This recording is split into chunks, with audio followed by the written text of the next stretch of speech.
Today on the YY family, my dad's gonna show me how a CD player works from the inside. Hey, it's a laser beam!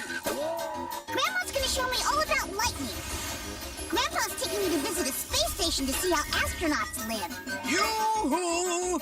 Anybody home? Hey, it's the Wawa family. And Mom's gonna show me why birds sing. And with the help of Micro and Scopo, I'm gonna see how we see. I can't wait!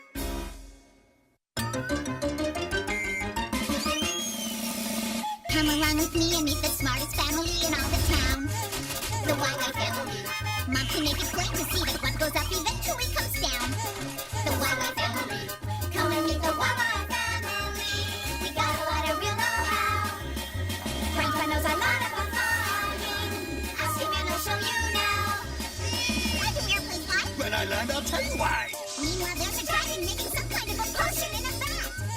The YY family. And Grandma's no stranger. She can teach you all the dangers found in that. The YY family. Max is a mechanical marvel. Why? I know copy kind of guy.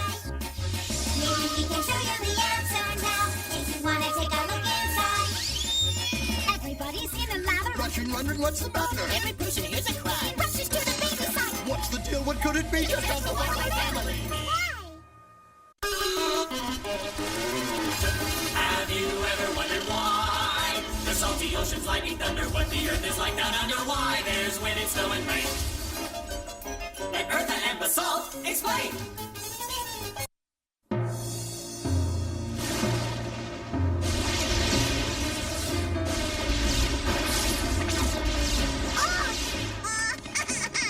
There, Victor. Is that silly old lightning scaring you?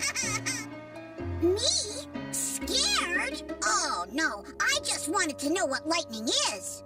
What is lightning? Well, here's the thing. Basically, lightning is, what? It's an electrical discharge. Grandma Eartha! Can you show me a bolt of lightning? Absolutely. Basalt? Let's go back to 1752. Hey, that looks like fun. Perhaps, but it's actually a dangerous experiment. That's Benjamin Franklin, and he's about to prove that lightning and electricity are one and the same. With a kite? Ah! He could have died. Don't ever play with a kite in a storm. The temperature of lightning can be hotter than the surface of the sun. And why did the bolt of lightning hit the kite? 'Cause lightning always tries to reach the ground through any objects that conduct electricity. And as the kite was very high up in the sky, the lightning passed through it. So how does the lightning get into the clouds? Oh, I can show you that. Basalt?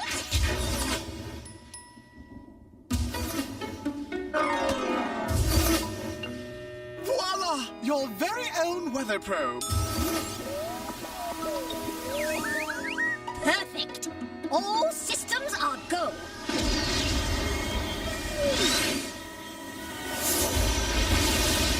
Look! The wind is pushing the drops of water. What are those other things? Ice crystals in the cloud. When they get pushed against the water droplets, it creates friction. And this friction produces electricity. Is that like the shock I get after I've been rubbing my feet on the carpet? Yes, Victor, that's it. Now, there are two different kinds of electrical charges, positive and negative. The positive charges move to the top of the clouds. The negative remain down at the base. But positive and negative charges are attracted to each other. And when they come together, lightning strikes inside the clouds. How does the lightning get to the ground? During a thunderstorm, it can build up a positive charge. And that attracts the negative charge from the bottom of the cloud. Yes, Victor. And we get lightning. Very good, dear. Mission accomplished, Basalt. Return to base. Shh. Well, it looks like our science lesson turned out to be a bedtime story. That's perfect, Basalt. Let's take the long way home. Please fasten your seatbelts.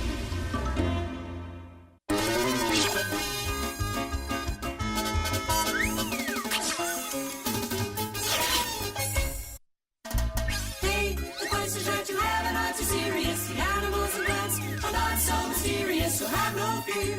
Everything will be made clear. Vanilla, Quick, and Quack are here.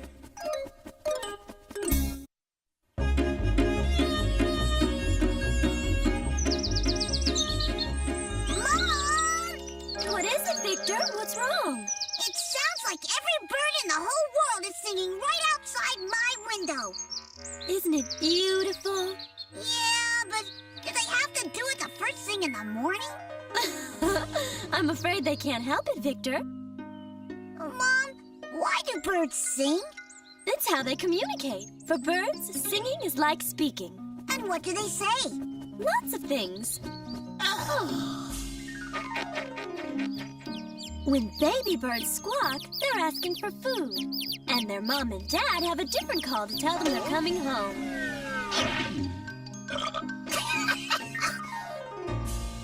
I suppose a cheeseburger is too much to ask. Birds also sing to warn of danger. Figaro, Figaro, Figaro. Birds also sing to warn other birds away from their territory. It's sort of like their alarm system.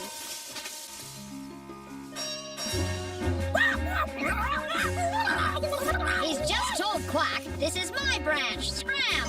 Quack is handling the situation with his usual diplomatic skill. And who sings best, Mom? Boy birds or girl birds? Female birds rarely sing, Victor. Males sing mostly when they're courting a female. Dormy-woo, dormy. Oh, yeah, that's really impressive. Sunny lay Martina. Ding, dang, dong. Ding, dang, dong. Birds occasionally sing the whole day long. Whoa, now that's a gruesome thought. Singing is also a way for birds to recognize each other. And are all bird songs the same? No, each species has its own song. I'll show you.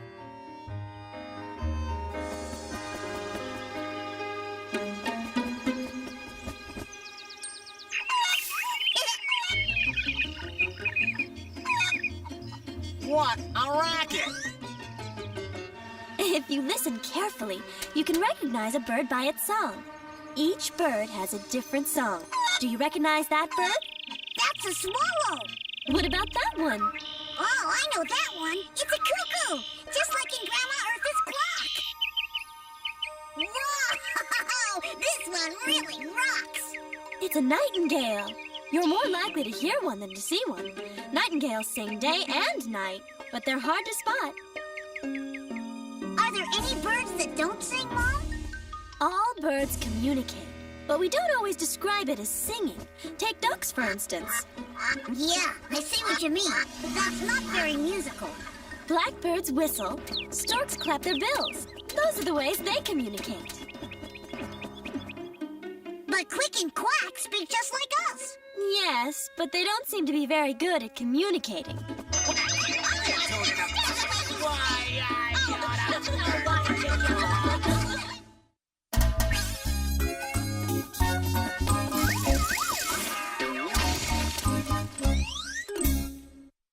How does it do this? How does it do that? Max is the one with the electronic knack. Machines are his thing, so don't go berserk. That's on the job. You'll find out how they work.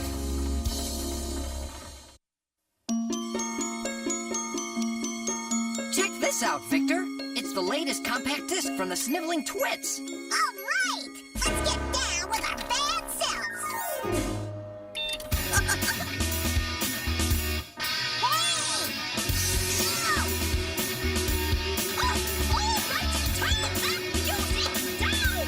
Oh, man, that was great, Dad. But, how does the CD player work? Well, the disc is sort of like a musical score. And the CD player is sort of like the musician who reads the music and then plays it. Dad, this is nice and shiny, but, I don't see any music here. It's there, only it's too small for you to see it. He's right. It's as plain as the nose on your face, if you know what to look for. Oh, quit your yakking, man, and show the kid what you're talking about. Where are we? On the compact disc. What are those? The music is on the other side of the disc, so we'll need these magnetic shoes.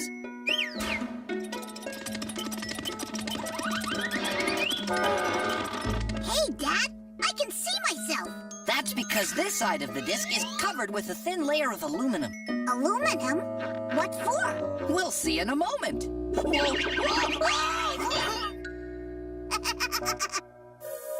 This disc is full of holes. They aren't holes, they're pits, and they help make the music. Music? You want music? No, not yet! Hey, it's a laser beam! Whoa, this is just like a merry-go-round! The disc spins to make the sequence of pits pass in front of the laser beam. Okay, hold it! Do you know how big this pit is? Well, I know it's very small. Thinner than a hair. That's why we can fit miles of them on a single disc and encode over an hour of music. So each pit is a sound? Not exactly. A sound is produced by a combination of pits and flat spaces. Sounds like some kind of code. Exactly. It's binary code. Oh, yeah, I remember. Binary code is made up of zeros and ones. Very good. The pits are zeros. The flat spaces are ones. Hit it, boys! That's perfect! Stop! When the laser sweeps over a pit, the light doesn't come out. So that's zero. Right! But when the beam hits a flat space, the aluminum layer reflects it. Like a mirror. Bingo! The reflected beams trigger electrical signals. Then the signals go out of the player into the amplifier, which translates them back into sounds. And then the sounds come out of the loudspeakers.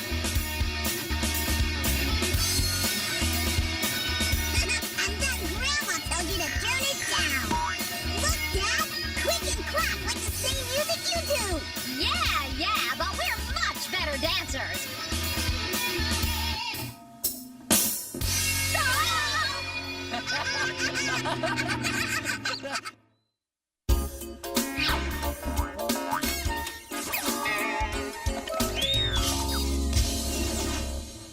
Who has all the answers about the sun and moon and stars? That would be Zygo and Magic. Who can tell us all about the atmosphere and Mars? That would be Zygo and Magic. Pick a spot in outer space, they've been all around the place. Zygo and Magic, here they come.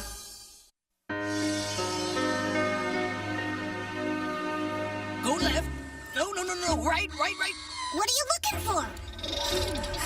Miracetti, his favorite star. Why, that's odd. There's something in the way. It's the space station. What's a space station?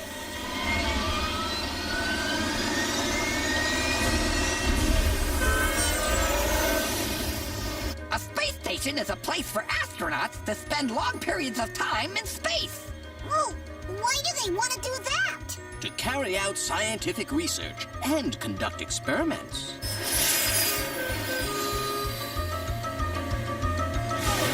Here we are, ready to dock.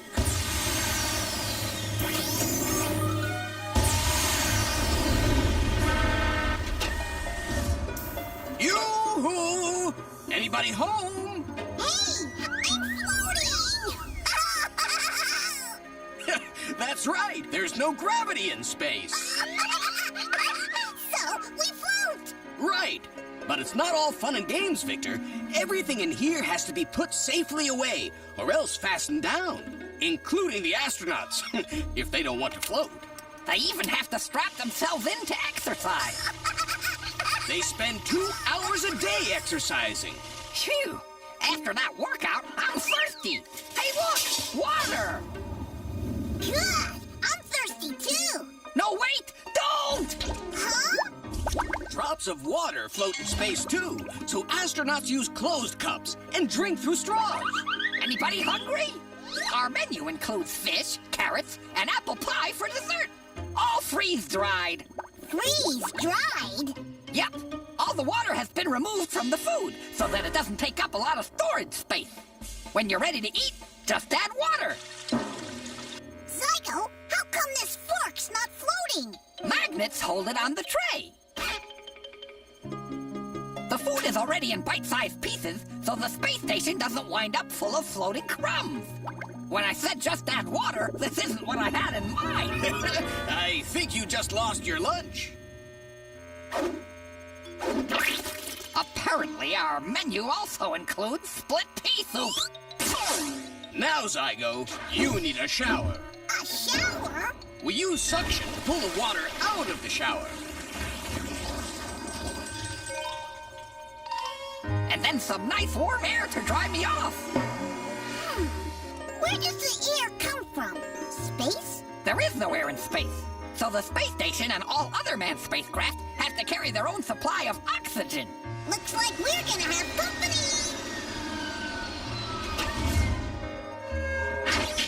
Hey, it's the Wawa family. Hi, guys. We were just showing Victor how astronauts live in space. Perfect. This is our first mission here. Maybe Victor can show us where everything is. Sure can! Follow me!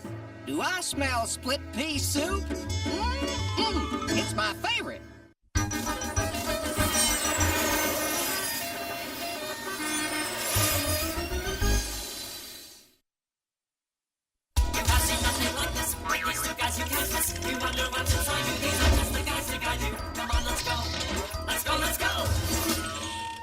These guys are in the know, microwave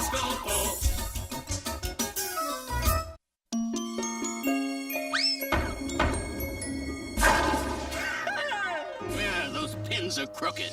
Hey, can I try? Sure, come on.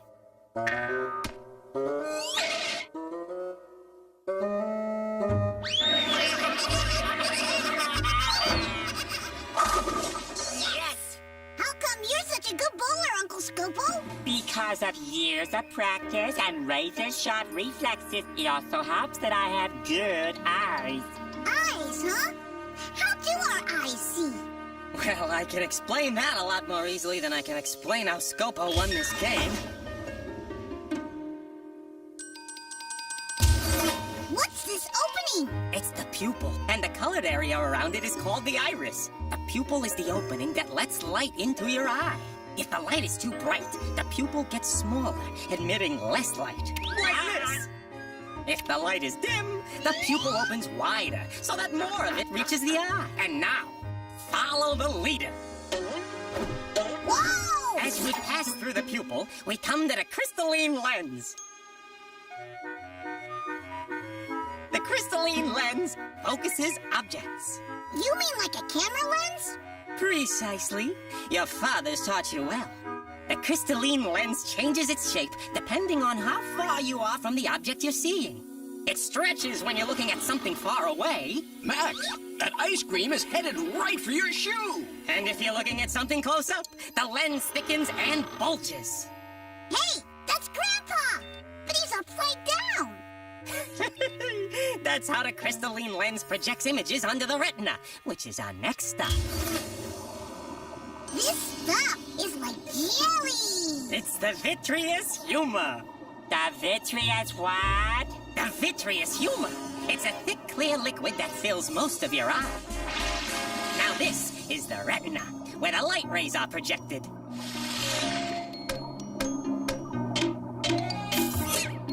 Hey, company! These are the eye's sensory cells. Hi, I'm Victor. I'm Cone. And hey, ka-chunk, I'm Rod. Uh-oh, pal, time to work. Yeah, poor thing. He can't see colors. But hey, I can see movement. Once the cells agree, they translate the image into electrical signals. Now, these signals are transmitted along the optic nerve to the brain. Micro, which way do we go now? This is where the optic nerves cross. Each eye sees a slightly different image. The two sets of signals have to come together for us to see things in 3 dimensions. Ah, there you are. Who's ready for a rematch?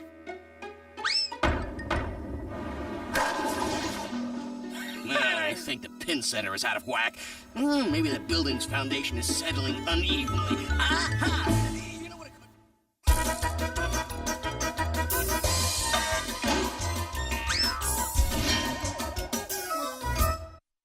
could... Well, Victor, what'd you learn today? Oh, tons of neat stuff. I learned that birds sing as a way of communicating with each other. I suppose a cheeseburger is too much to ask.